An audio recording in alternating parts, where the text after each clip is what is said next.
We all want to be known by something. Is it fame, money, status, power, or is there something more? I want to be known as the kindest Tracy ever who always welcomes anyone. I want to be known that I love Jesus and believed in Him. I think ultimately someone who made a difference. I want to be known by my legacy. We find ourselves in the world, but we are not of the world. We in South Africa, we have a lot of unemployment. So that really concerns me a lot. The corruption situation in our country, I think, is the worst. Okay, taxis are reckless driving. It's bad. I see the economy as a problem in South Africa at the moment. En daar gebeur baie dinge. Oorlog, ruste van oorlog, siektes, hongersnode, baie dinge wat die lewensgeluk van die mens onderlyn. We are called to move from concern to compassion, to not simply fit into the culture, but to transform the culture around us. We are called to be city changers, compelled by compassion.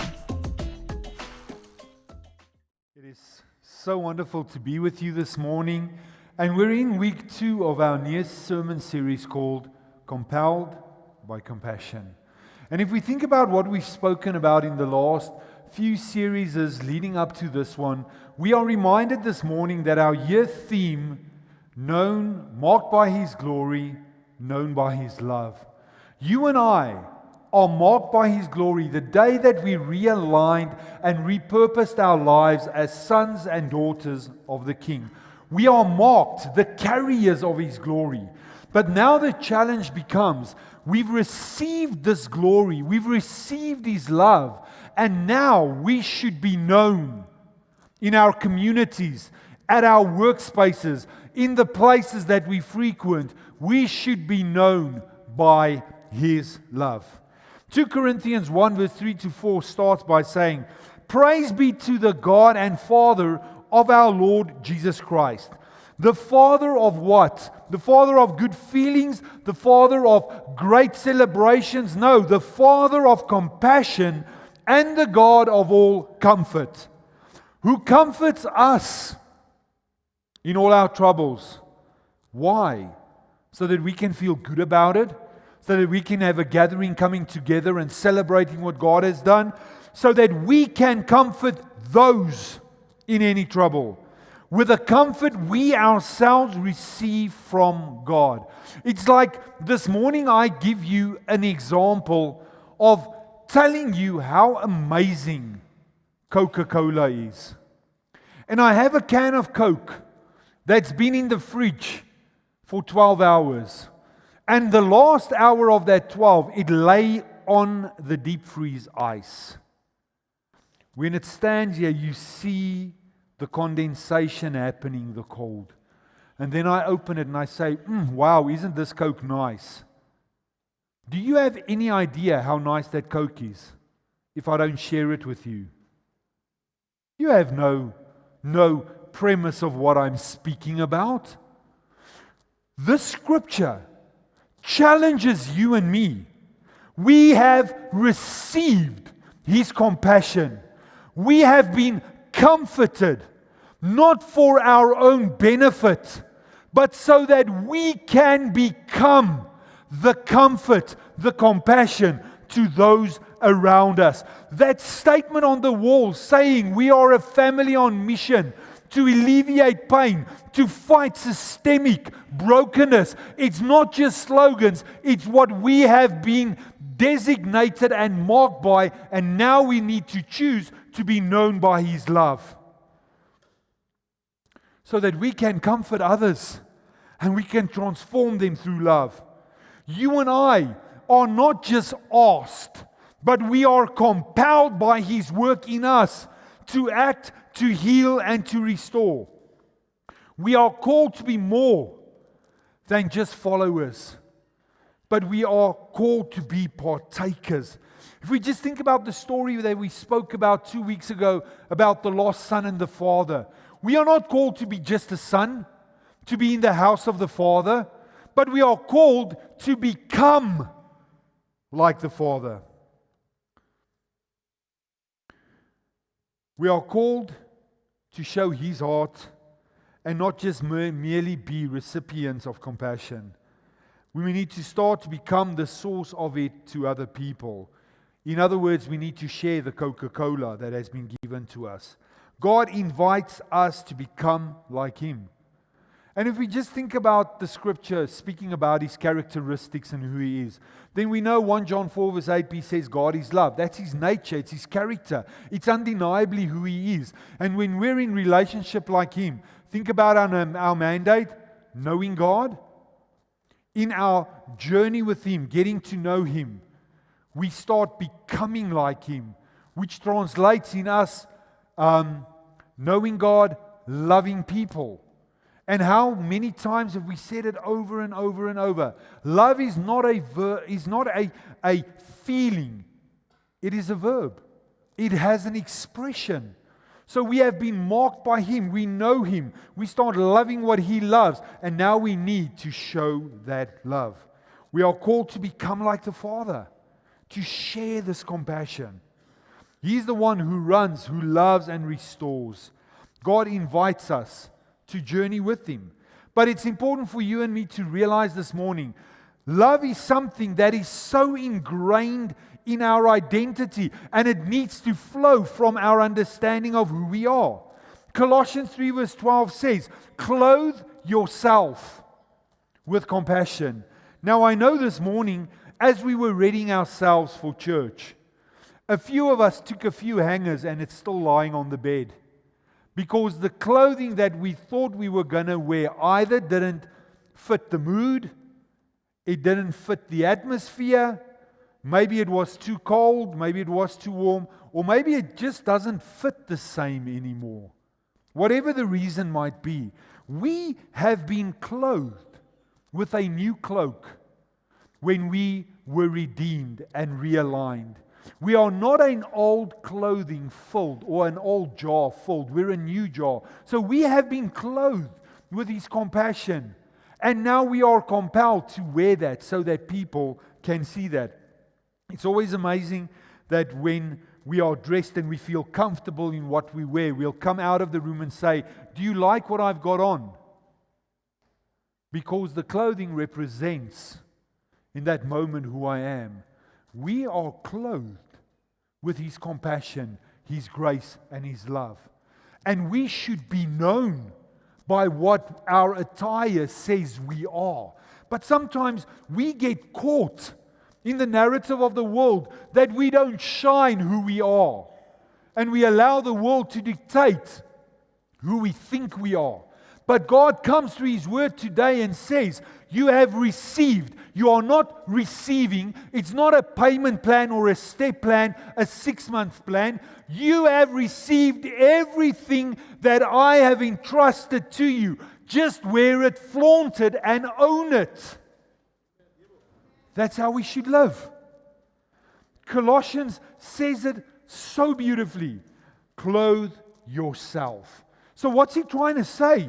Every morning when we wake up, we put on clothing and we go to work. And normally the clothing attests to where I'm going. If I'm going to the gym, I wear clothing that will facilitate a process of practicing. When I go to work, I put on my work clothing so that I'm taken serious in the environments that I am. So every morning that you and I wake up, hopefully we say, good morning, Holy Spirit. What is your plan and purpose for me today? And then I go to my clothing and I stand in the mirror and I say, today I choose to be compassionate to those around me.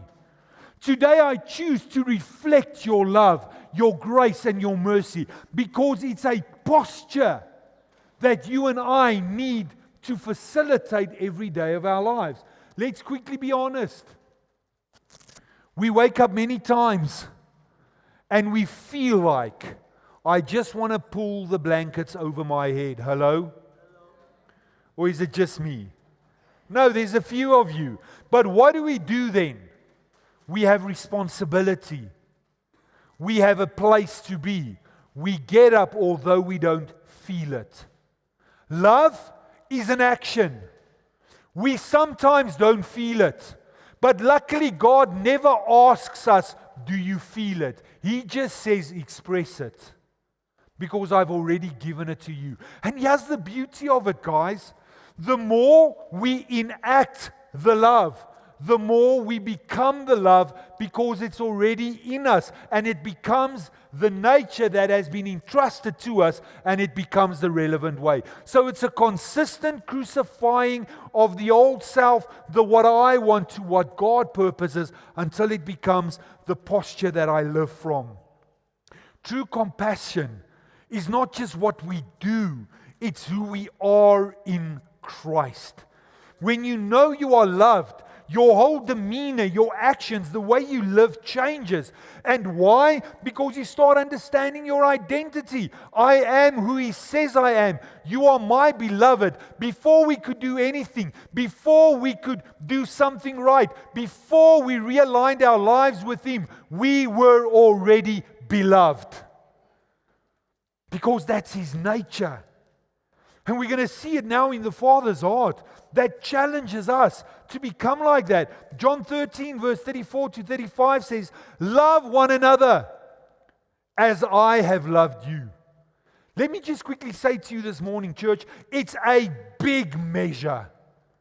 It's huge, the implication of these words. And sometimes we speak it and we say, oh, you must love one another as Christ has loved you. Do you understand what we're saying? What the Bible is saying? Look at the measure of how Christ and God showed His love. Jesus showed His love to death. He proved His love to die for you and me. So then He says, love one another as I have loved you. Now let me just say, I owe SARS 250,000 rand. Who's willing to pay it for me? Just put on the lights, I can't see the hands. Hello? Or, ja, nee dankie. That's the first reaction. But Christ says yes. You have been found guilty of murder, sir, and we are going to decapitate you permanently. Who's going to stand there for me?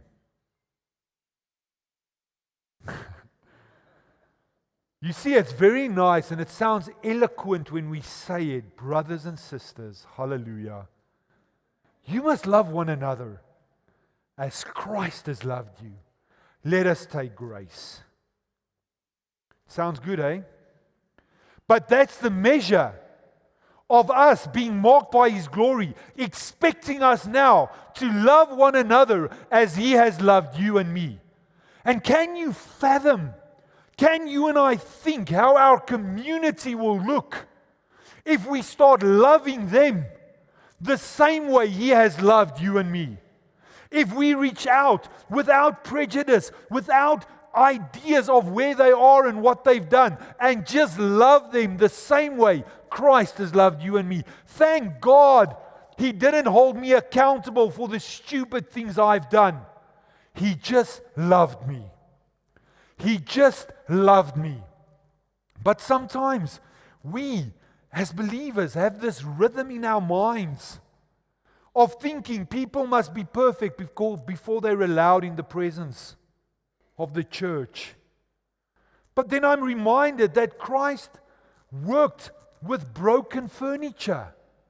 And it was so prophetic to who He is, that He was raised in a carpenter's house, because a carpenter took something that was broken, that had no purpose, and rearranged and reworked it until it became what it was created to be.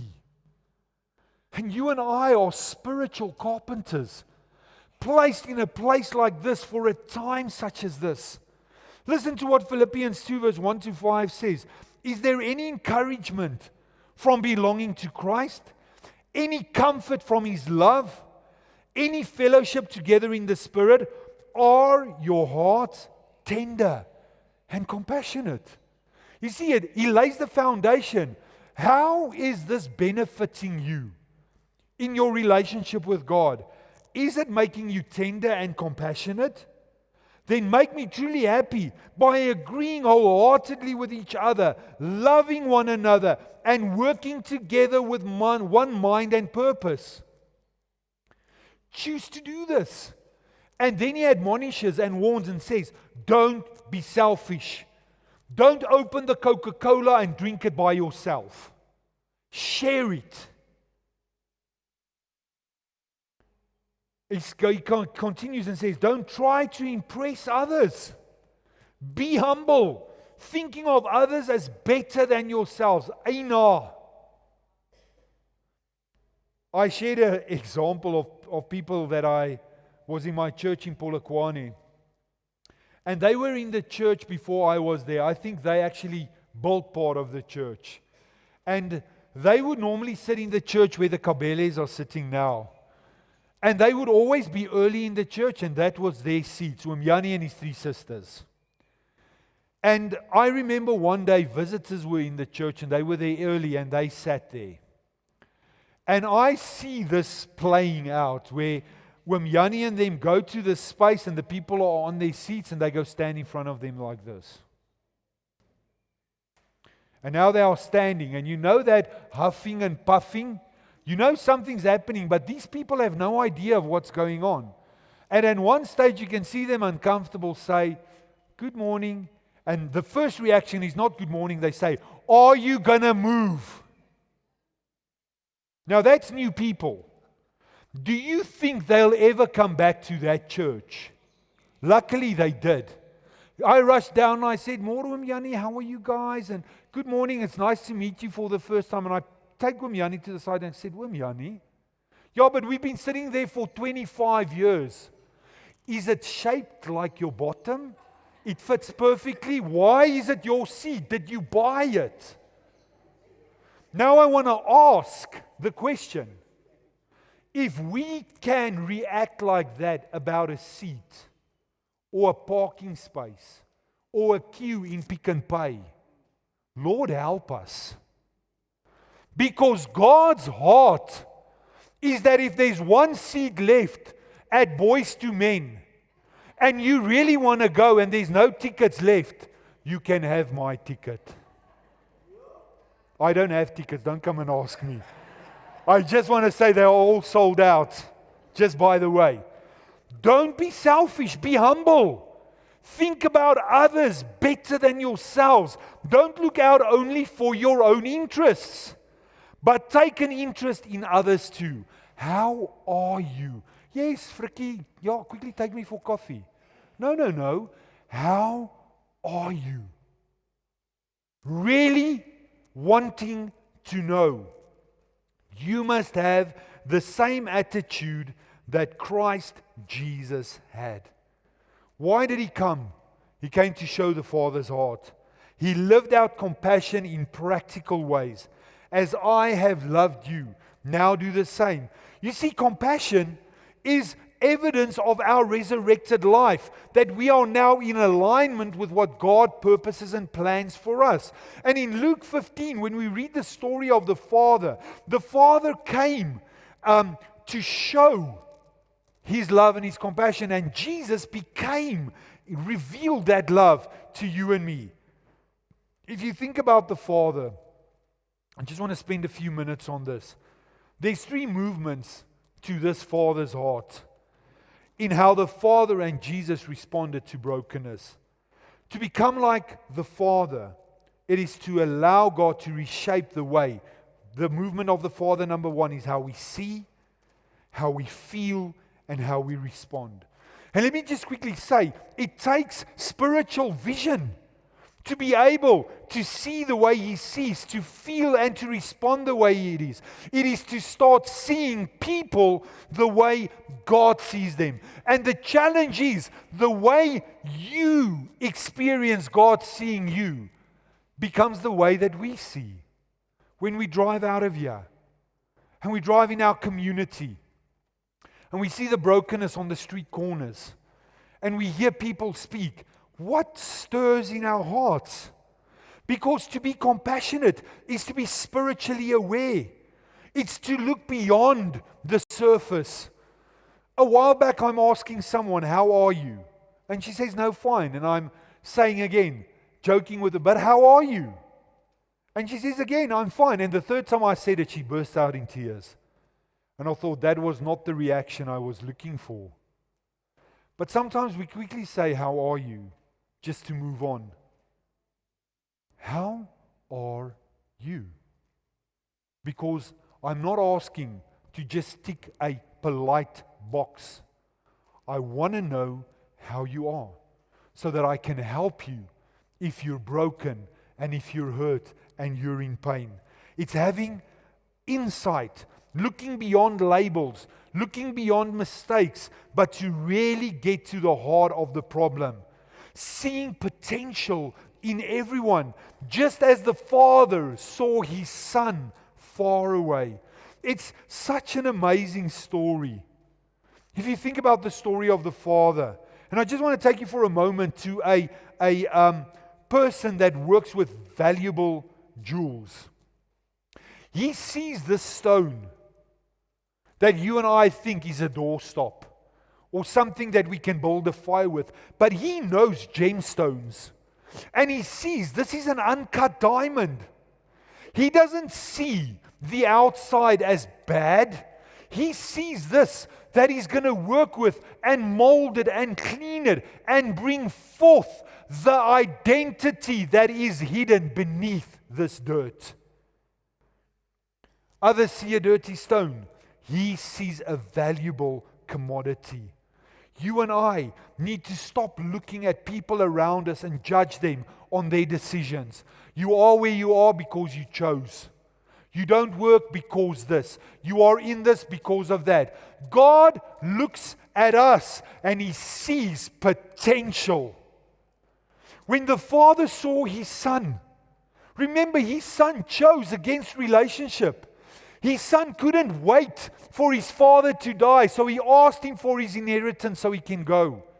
Can you feel the hurt of a father? Yet the Bible says He saw His Son far away. He saw His Son. And what does the Bible say? He ran to Him.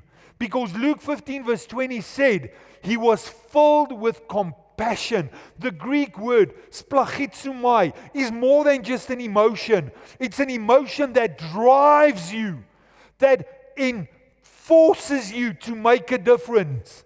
You are consumed by the emotion of the other person. And I can see in my eye this son coming with this shame and pain demeanor, walking 2.5 kilometers thinking, what is he going to say to his father when he gets there? But there's no time for him to think because his father runs to him.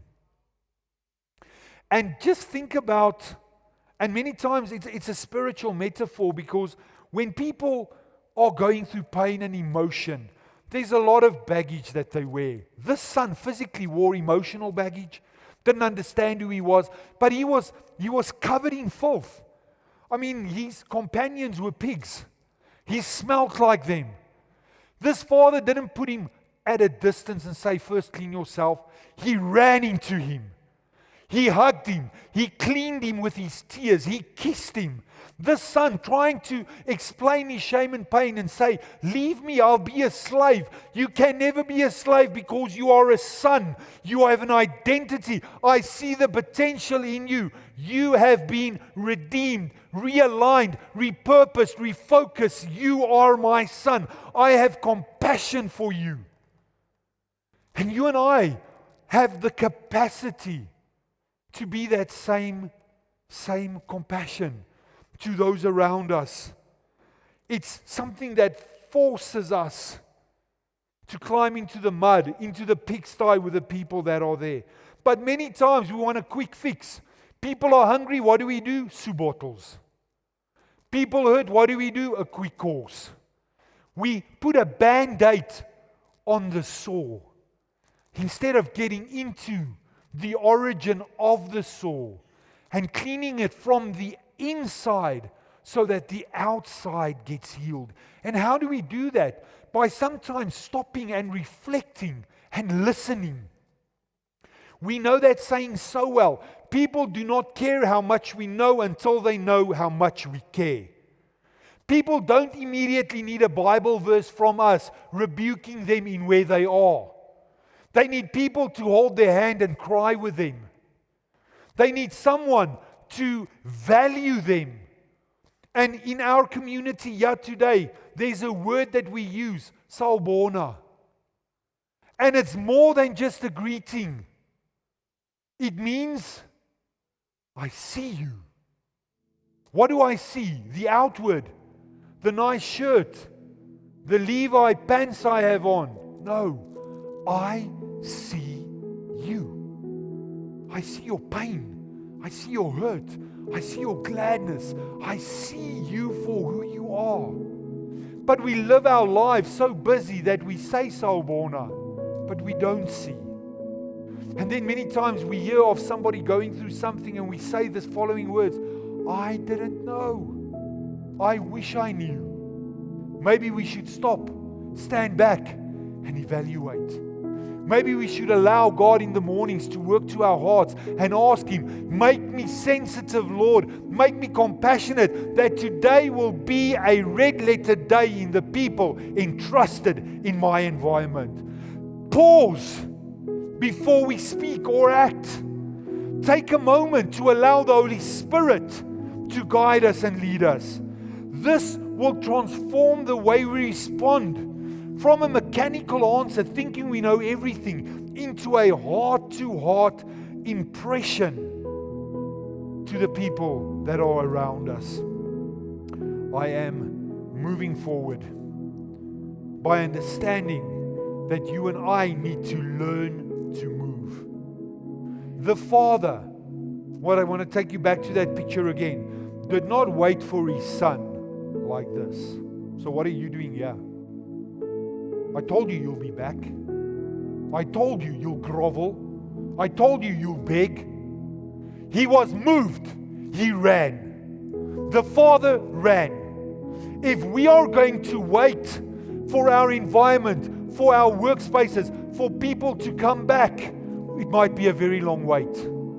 Never does God say for us to wait. God says love. And when there's true love, when there's true acceptance, when there's true grace, love will become the moving factor in people's lives. God does not ask us to judge. God asks us to run. He asks us to love.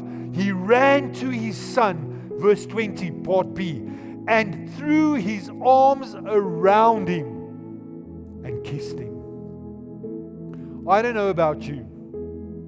I grew up in a house where personal touch was not a big thing. And late in life, when my father truly transformed and got to know God, I was already in my late teens. He would want to become a hugger. And it was very tough for me because it's not who I was. And I remember if he would hug me, I would do this. You know that stuff, what is happening here? And for the grace of God and through my wife and their family, it's changed a lot. But still today, I have sometimes reserves. So if I hug you, you know you are very loved. Because it's a very, I feel sometimes it's a private space. God has no private space when it comes to you and me. He ran.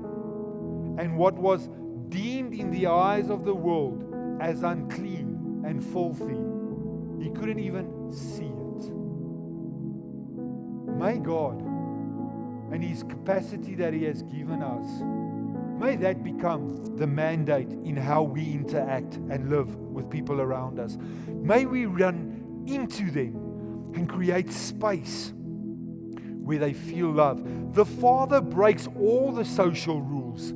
He runs. It was undignified for a man of His stature to run to someone. He embraces him before He apologizes, and He restores him as His son before his behavior is fixed.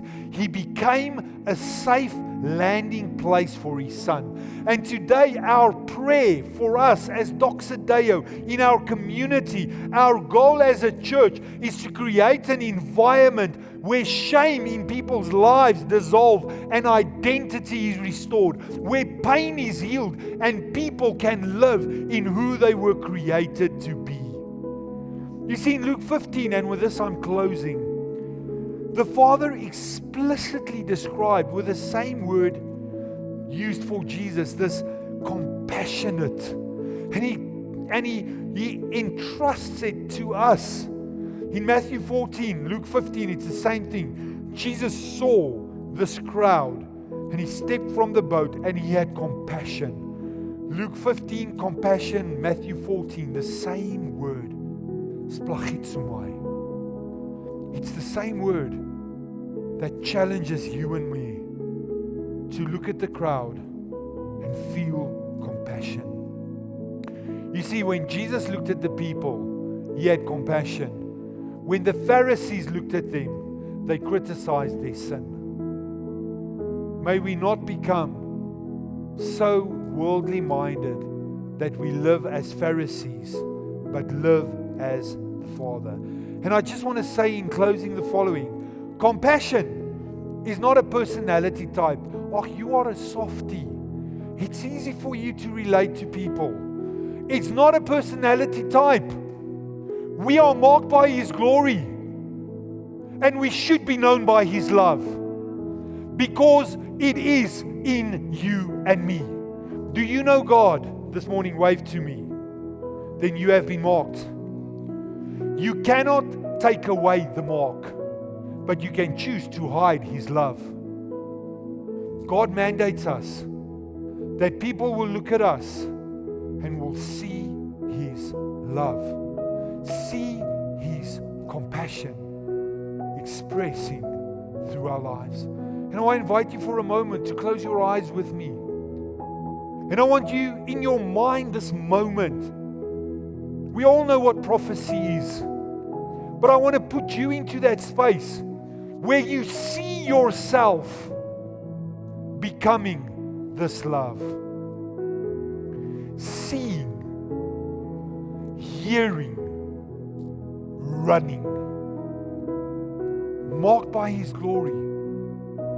Known by His love. Compelled by Him in me to express His compassion and His love. Father, we are so thankful for your word. We are so thankful for who you are. That there was a day in our lives where we experienced your love, your grace, and your compassion.